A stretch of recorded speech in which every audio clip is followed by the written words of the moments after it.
라디오에 물어보세요.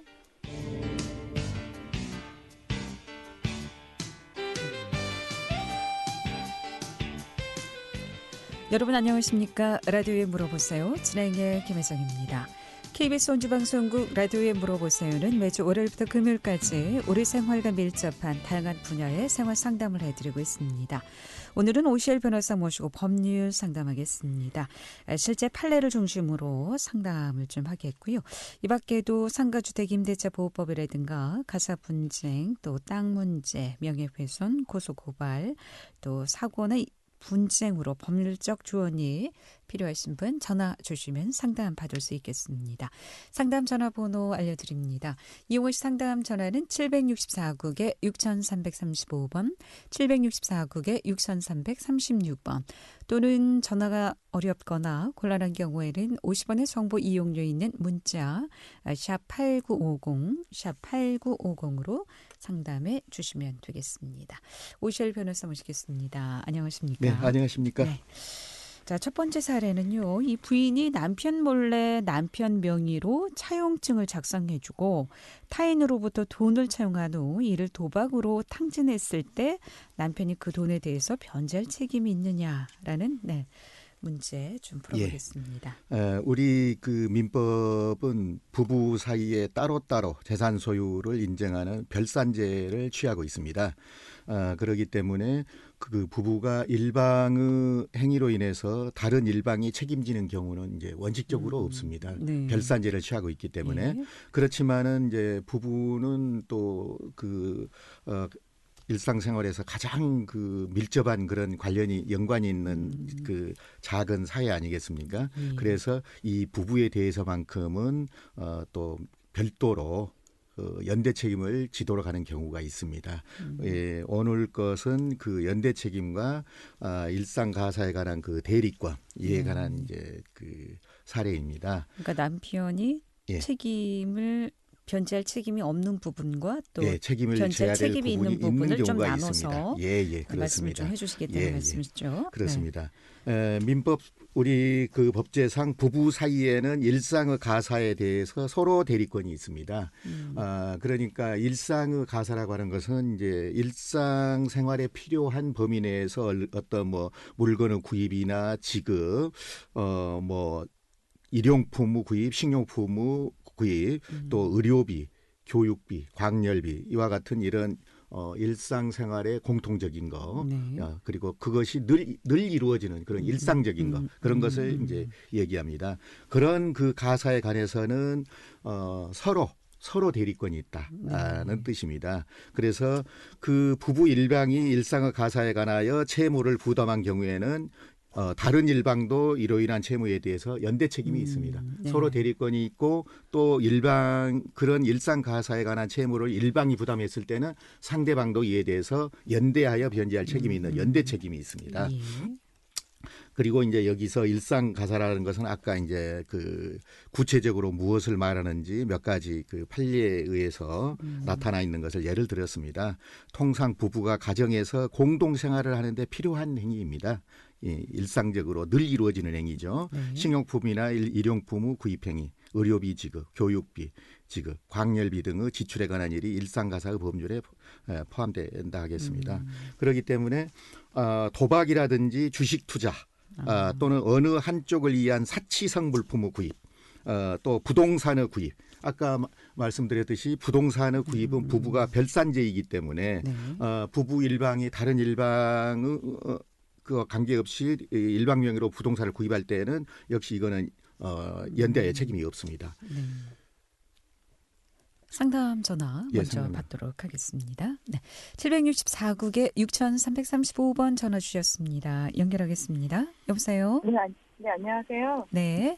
네네. 저기 다름이 아니라 상속 때문에 가족분들하고 이제 상속 포기 각서를 쓰는 내용에 만약에 상속 포기 각서를 쓴 내용이 이제 뭐 인감증명서나 이런 걸 다 드리잖아요. 네.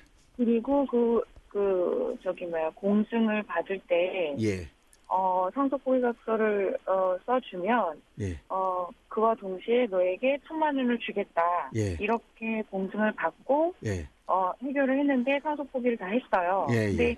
나중에 그 1,000만 원을 이제 안 주시는 거예요. 예, 예. 그런 거는 가족 간의 그 관계이기 때문에 근데 그 1,000만 원이 꼭 필요하면 그 가족들 간에는 어떻게 그걸 분쟁을 해결을 해야 되나요? 예, 역시 받을 수 있습니다. 이제 어떤 상속을 포기하는 대가로 다른 상대방은 또 반대급부를 이제 받기로 하지 않았습니까? 돈 1,000만 원을 지급한다는.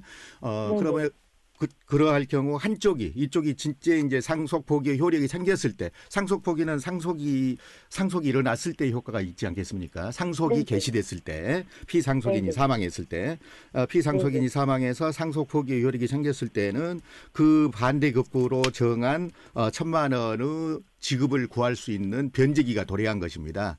예, 그래서 그 변제를 촉구하시고 그럼에도 불구하고 변제하지 않으시면은 그에 따른 어떤 지급 명령이나 또는 소액 사건으로 청구하시면 됩니다. 예. 그러면은 그 공증받은 자료를 가지고 이거에 대한 거를 나에게 그 공증을 했다 하더라도 예. 그런데 잘 보시면은 그 공증을 받았다고 하는 것이 사서 증서 인증일 겁니다. 만약에 금전 소비대차 공정 증서라든지 이런 거는 별도로 그거는 이제 공정 증서라고 그럽니다. 그거는 별도로 소송을 제기하지 않더라도 그거 자체에 의해서 집행력이 있습니다. 그래서 집행을 할 수 있는데 방금 말씀하신 그런 부분은 공정 증서로 발행할 수 있는 부분이 아니기 때문에 아마 사서 증서로 인증을 하셨을 겁니다. 그러한 경우에는 별도로 지급 명령이라든지 소액 사건으로 청구를 한다든지 해서 그 집행력을 얻도록 해야 합니다.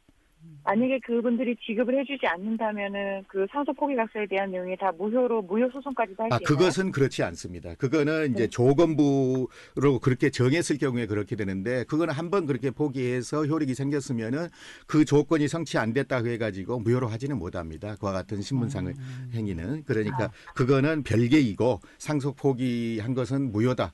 그는 없었던 것으로 하자. 그렇게는 할 수 없고 이제는 그 대가 관계로 정한 1,000만 원을 청구할 수 있게 됩니다.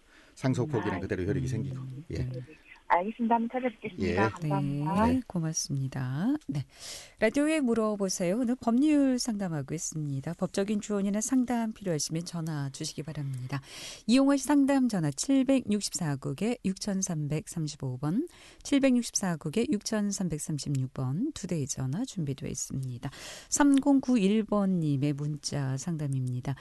친구에게 주택 구입비로 돈을 빌려줬는데요. 그 주택에 명의는 친구로 돼 있는데 아직 받질 못하고 있다고요. 네. 남편에게 빌려준 돈을 좀 받을 수 있을까요? 라고 제가 물어보셨습니다. 이것과 유사한 사례에 대해서 과거에 한번 판례를 예를 들어서 한번 설명을 해드린 적이 있습니다. 예. 그 친구가 이제 여자분이시고 그 주택은 여자분으로 아내 명의로 이제 구입을 했는데 그 구입 자금을 빌려줬을 때 이 남편에게도 책임을 물을 수 있느냐? 물론 이와 같은 경우에는 그 주택 명의를 그 아내 명의로 돼 있기 때문에 그 부동산에 대해서 명의를 가지고 있는 아내가 책임을 지는 것이 더 두텁게 보호받을 수 있을 것입니다. 부동산을 가지고 있는 사람이니까. 그러나 그 반대의 경우를 이제 예를 들 수 있습니다. 이 경우에는 다행히 그래도 돈을 빌려준 채무자가 직접 그 주택을 구입한 명의자이기 때문에 더 문제가 안 생깁니다만 그 반대일 경우에 그 주택이 하나의 주택이고 아까 말씀드린 것처럼 부부 별산제이기 때문에 부부가 각각 따로따로 주택을 소유할 수가 있고 이 주택의 구입은 주택의 수리와는 달리 일상적인 것이 아니지 않습니까? 늘 일어나는 것이 아니고 이 때문에 원칙적으로는 일상가사의 범주에는 포함되지 않는 것입니다. 그러나 이렇다 하더라도 우리 판례의 경우에는 그 주택이 그 부부가 거기에서 실제로 거주를 하고 그 주택이 하나밖에 없는 경우 그 실제로 부부 공동생활을 하기에 필요한 주택을 구입한 경우에는 이 경우에는 부부가 연대 책임을 져야 된다는 것이 판례입니다. 그런데 만약에 그러면 친구한테 돈을 빌려줬는데 명의가 남편으로 돼 있다. 이런 경우에는 어떻게 남편으로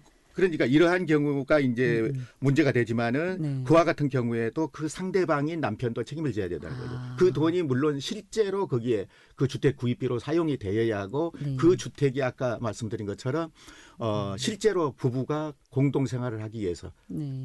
그 구입한 주택이고 그것 외에 다른 주택이 없고 이런 요건을 충족할 때는 상대방도 연대 책임을 진다는 판례가 있습니다. 네.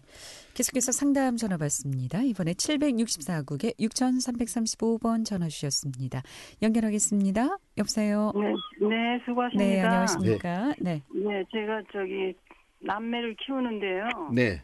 나이를 제가 좀 먹었는데 뭐 큰 재산은 아니래도 못 살고 장애아를 키우는 애한테 네. 상속을 하고 싶은데 예. 또 한 자식이 그걸 동의를 해야 된다고 한쪽에 하려면은 예. 그런 것은 아닙니다. 이제 지금 현재 살아 계시기 때문에 이제 상속후 문제는 안 생기고 혹시 이제 돌아가시는 것을 원인으로 해서 미리 이제 미리 지금 생전 증여를 하실 수도 있고 그때 돌아가시는 걸 원인으로 해서 그 장애 아이를 가진 그 자녀에게 전부 다 주는 것으로 유언도 할 수 있고 그렇습니다. 가능합니다. 다만 이제 이와 같은 경우에 그 다른 자녀가 동의를 해야 되는 것은 아니고 동의가 없더라도 생전 증여를 하실 수 있습니다. 그런데 이제 돌아가신 다음에 그 재산을 이제 부모가 돌아가신 다음에 이 다른 자녀는 자기 법정 상속분이 침해됐을 때 그게 유일한 재산인데 다 다른 자녀에게 줌으로써 자기 자신을 법정 상속분이 침해됐을 때는 2분의 1의 범위 내에서 법정 상속분의 2분의 1의 범위 내에서 자기 상속분을 침해한 다른 자녀에게 반환해 달라는 유류분 반환 청구를 할 수 있습니다. 예, 그러니까 지금 그거를 내놔야 되나요? 받은 사람이? 예, 일부 내놓으시면 됩니다. 예. 근데 그 애들은 너무나 이렇게 수입도 좋고 한데 부모한테 연락 한번 안 하고 자기들끼리 사는 애인데 아들은 혹시 모르겠는데 며느리가 그래도 그거는 어쩔 수가 없습니다. 가는 게 저는 싫은데 어떻게 해야 되나 상속이라고 하는 것은 그런 신분 관계에서 일방적으로 무조건적으로 인정이 되는 것입니다. 그래서 그 자녀에게 굳이 상속을 하지 않아도 되는 자녀에게 어떤 결격 사유가 없는 한 내 피상속인이 일방적으로 상속을 그렇게 제한할 수는 없습니다. 부양의 의무를 다하지 않아도요. 그러니까 지금 가장 좋은 거는 지금 이대로 그대로 재산을 놔두게 되면은 결국 나중에 상속이 개시됐을 때 법정 상속분대로 이게 분할하게 됩니다. 그렇기 때문에 지금 그런 배려를 하신다면은 생전 증여, 지금 현재 상태에서 일정한 재산을 미리 증여해 주시는 것도 괜찮을 것 같습니다.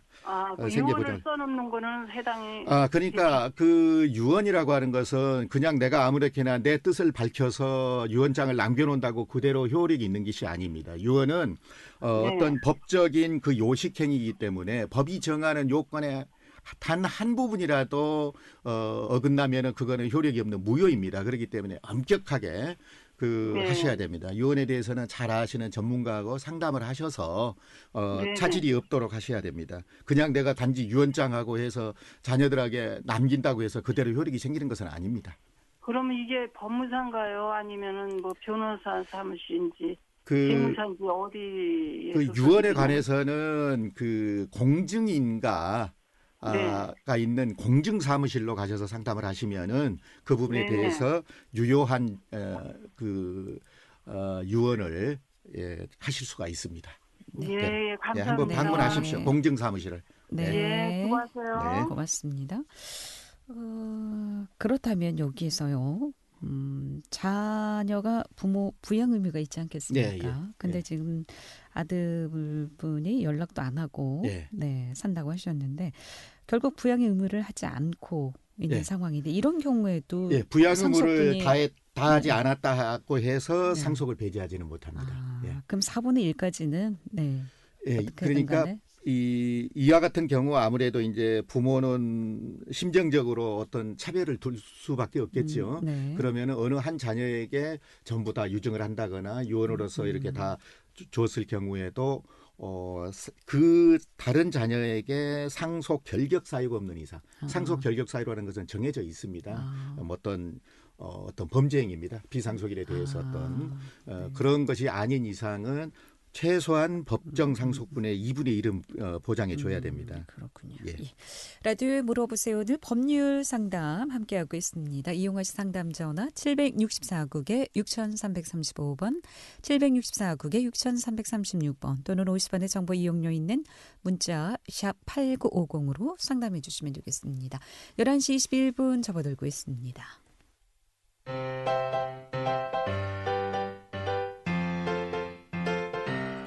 건강정보와 생활정보를 전문가가 직접 상담해드리는 라디오에 물어보세요는 매일 11시 5분부터 40분까지 생방송으로 진행됩니다.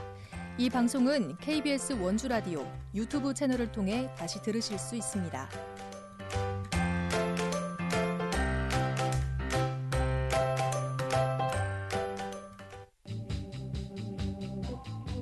여러분께서는 KBS 원주방송국에서 진행해드리는 라디오에 물어보세요를 듣고 계십니다. 라디오에 물어보세요는 매주 월요일부터 금요일까지 실생활에 필요한 생활 상담을 해드리고 있습니다. 라디오에 물어보세요. 지금 여러분의 상담 전화를 받고 있습니다. 전화 주실 곳은 764-6335번, 764-6336번입니다. 지금 전화 주시면 전문가와 바로 상담하실 수 있습니다. 네, 라디오에 물어보세요. 오늘은 오셸 변호사 모시고 법률 상담하고 있습니다. 이용하시 상담 전화 764국에 6335번, 764국에 6336번 두 대의 전화 준비되어 있습니다. 계속해서 상담 전화 연결하겠습니다. 764국에 6335번 전화 주신 분 연결하겠습니다. 여보세요? 예, 안녕하세요. 네, 안녕하십니까? 어떤 게 궁금하신가요? 제가 한 2년 전에 네. 선배한테 1,000만 원을 빌려줬거든요. 1,000만 원이요? 예. 예. 준다고는 그런데 예. 맨날 도망만 다니고. 그렇습니까? 네. 아유, 어려울 때 네. 빌려 썼을 텐데 은혜를 안다면 그래서는 안 되겠죠. 돈을 빌려 쓴 그 선배에게 어떤 재산은 있습니까? 재산 재산 같은 건 없고요. 네. 제가 알기로는 지금 무슨 보험 쪽에 일을 하고 있는 걸로 알고 있어요. 아, 그래요? 예, 그러면 어느 정도 변제 능력이 될 것 같습니다만은 그러시네요. 그러면은 돈 1,000만 원을 빌려준 증거 자료는 가지고 계십니까? 예, 통장으로 줬기 때문에. 통장으로 입금해 주셨네요. 예. 자료는. 예. 그리고 그 돈이 거기에 대해서 중간에 한 번이라도 이자를 받거나 그런 적이 있으신가요? 한 번도 없어요. 그러세요? 예. 그러면은 일단 그 돈은 그냥 개인 간에 어떤 금전 대외 관계이지 상행위를 위해서 빌려준 돈은 아니라고 봐야 되겠죠. 상대방이 그 돈을 갖다가 사업 자금으로 쓴 것은 아니지요. 예.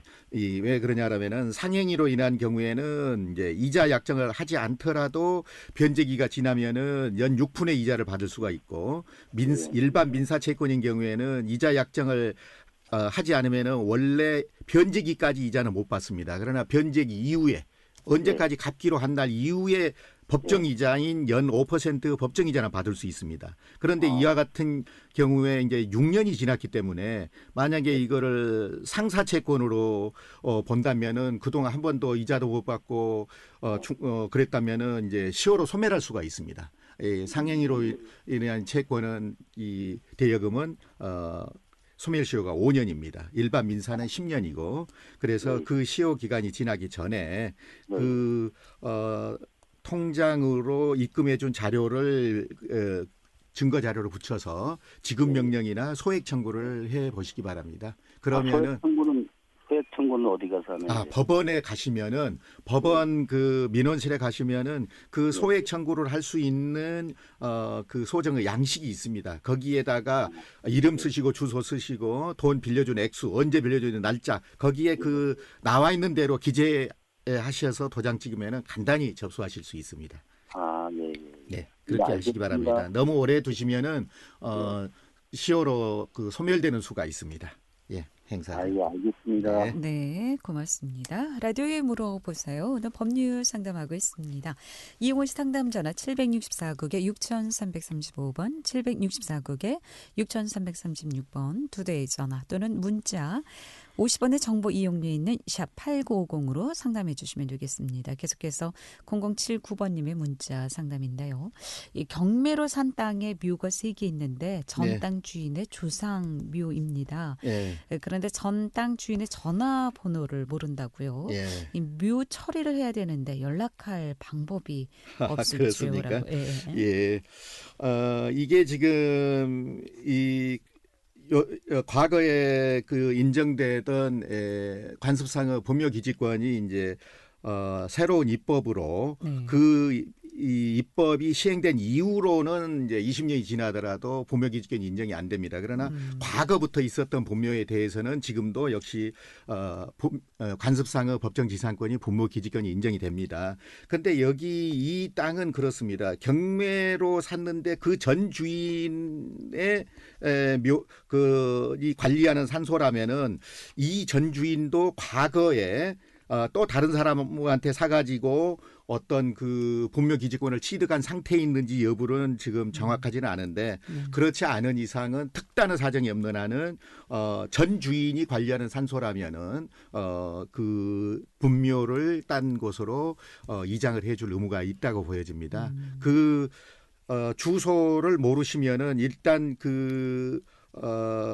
거기 경매 기록에 보면은 전 소유자의 주소와 이름이 나올 거 아닙니까?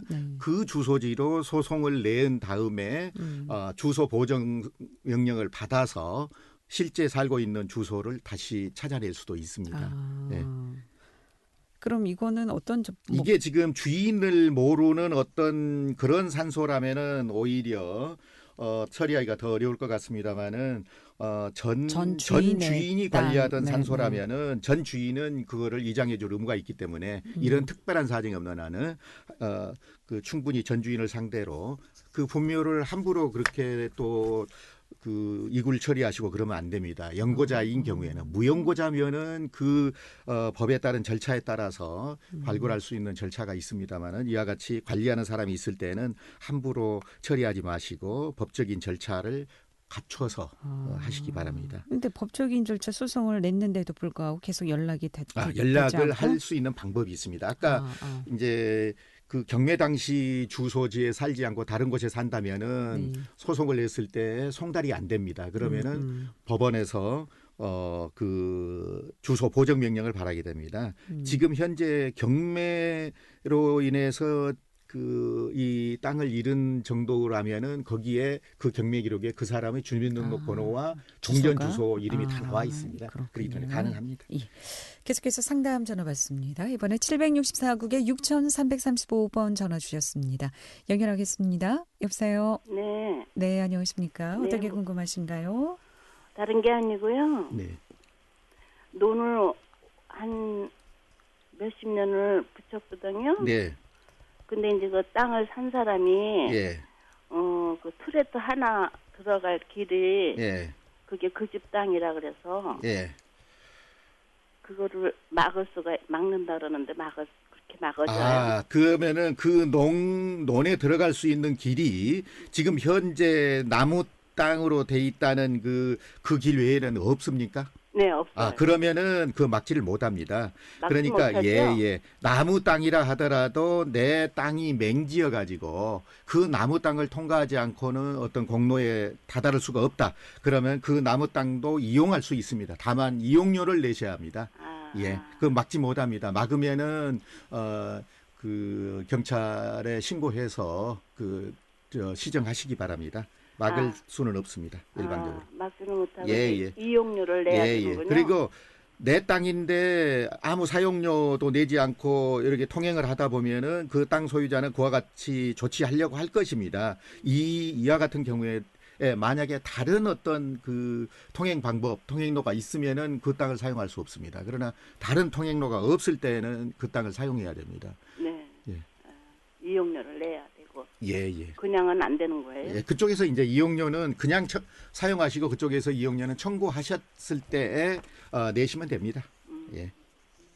네. 예, 먼저 내시고 이용하실 그런 관계는 아닙니다. 예. 네. 네. 그럼 청구를 안 하면 계속 안 내도 되는 그렇습니다. 건가요? 예. 네. 이용이 우선이고 예. 네. 이용했을 경우에 사후적으로 그걸 받을 수 있는 권리가 있습니다. 알겠습니다. 네, 고맙습니다. 예, 라디오에 물어보세요. 오늘은 오시엘 변호사 모시고 법률 상담하고 있습니다. 이용하시 상담 전화 764국에 6335번, 764국에 6336번 또는 50원의 정보 이용료 있는 문자 샵 8950으로 상담해 주시면 되겠습니다. 함께하고 계신 지금 시각 11시 31분 접어들고 있습니다.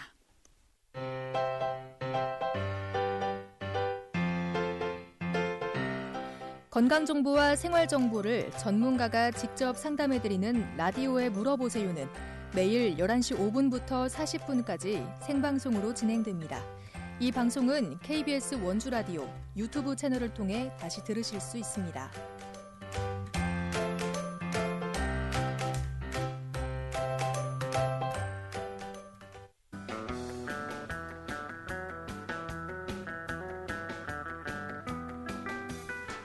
여러분께서는 KBS 원주방송국에서 진행해드리는 라디오에 물어보세요를 듣고 계십니다. 라디오에 물어보세요는 매주 월요일부터 금요일까지 실생활에 필요한 생활 상담을 해드리고 있습니다. 라디오에 물어보세요. 지금 여러분의 상담 전화를 받고 있습니다. 전화 주실 곳은 764-6335번, 764-6336번입니다. 지금 전화 주시면 전문가와 바로 상담하실 수 있습니다. 네, 라디오에 물어보세요. 계속해서 상담 전화 연결하겠습니다. 이번에 764국에 6335번 전화 주셨습니다. 연결하겠습니다. 여보세요? 여보세요? 네, 안녕하십니까. 어떤 게 궁금하신가요? 금방 그 사용료를 내고 네. 사용할 수 있다고 통과해서 사용할 수 있다라는데 그거는 집이죠, 대지? 그 대지뿐만 아니라 토지에만 적용이 되는 것입니다. 그러니까 그 주의 토지 통행권이라고 하는 것은 집을 소유한 사람을 위해서 있는 것이 아니고 집을 지었어도 그 사람이 그 토지를 이용하는 거 아니겠습니까? 그러니까 맹지 소유자에게 부여된 권리입니다. 물론 의무도 있습니다만. 그런데 그 맹지가 우리 뒤쪽에 있더라고요. 그런데 우리 밭을 통과해야지만 되는데 그 밭이 길이 없어요. 그런 것도 무단으로 막 통과할 수 있는 거예요? 그러니까 그 길 외에는 원래 그리고 거기에 사용한 도로가 있고 또 그 길 외에 다른 길이 없으면은 그 길의 사용을 막을 수가 없습니다.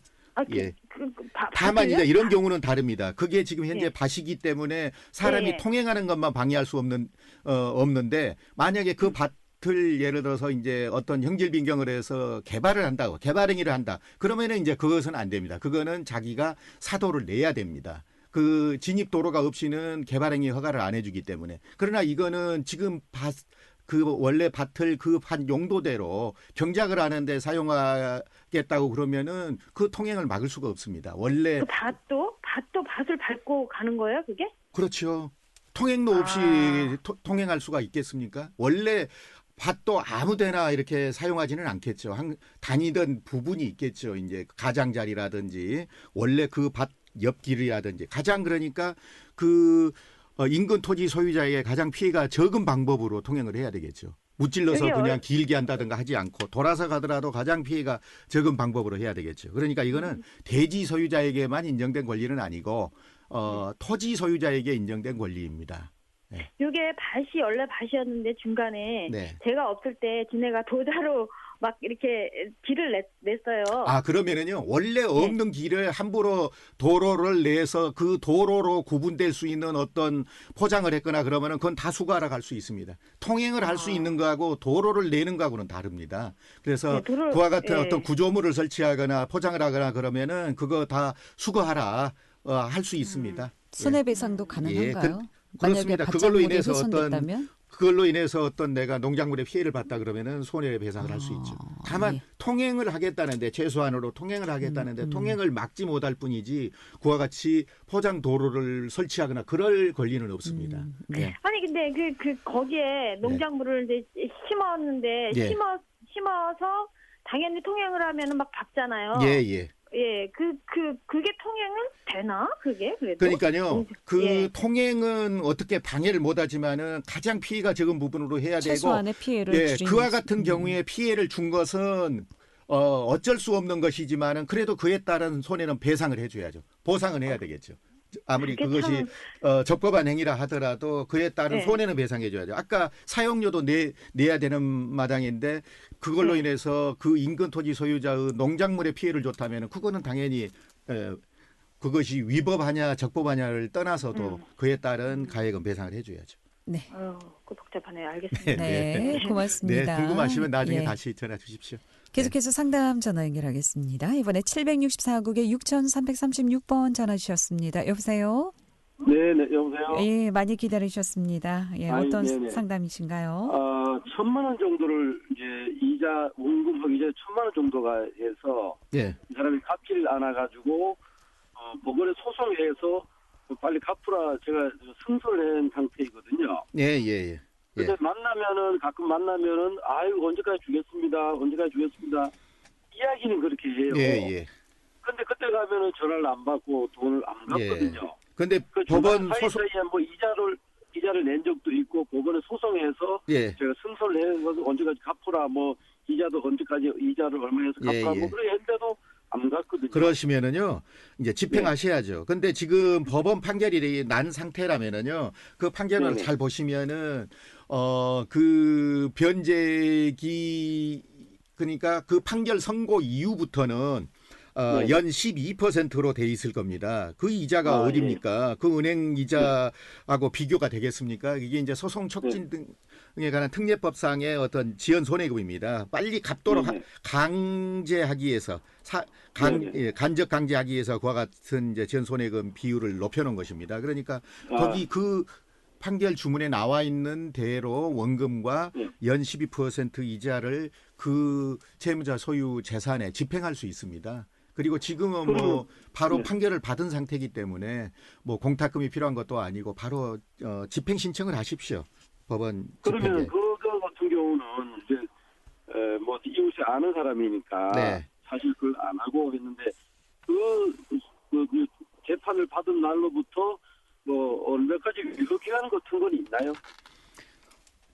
이 사람이 계속 뭐 판결을 받았지만 이웃이 아는 사람이니까 그걸 안 하고 계속 있는. 그러니까 판결을 받으셨으면은 그 판결 주문에 나와 있습니다. 혹시 판결이 아닌 어떤 조정으로 종결이 됐으면은 판결이면은 그 판결 주문에 나와 있습니다.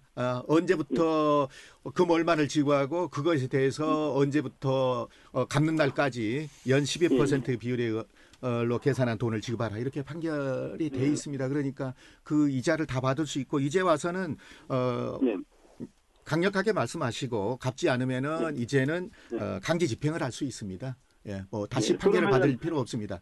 다만 이 판결을 받은 때로부터 다시 또 10년이 지나면은 이제 수요로 소멸합니다. 그렇기 때문에 잘 염두에 두셔야 합니다. 예, 그렇습니다. 그러면은 예를 들어 집에 있는 뭐 살림살이라든가 그것도 가능합니다. 그리고 또 냉장고라든가 텔레비라든가 뭐 그런 자동차라든가 다 자동차 좋죠. 네, 가능합니다. 네, 감사합니다. 네, 고맙습니다. 라디오에 물어보세요. 오늘 여기까지 듣겠습니다. 고맙습니다. 오시엘 변호사 모시고 법률 상담해드렸고요. 내일 이 시간에는 세계로 부동산 임혜서 공인중개사 모시고 부동산 동향에 대해서 함께 알아보도록 하겠습니다. 함께해 주신 여러분 고맙습니다. 안녕히 계십시오.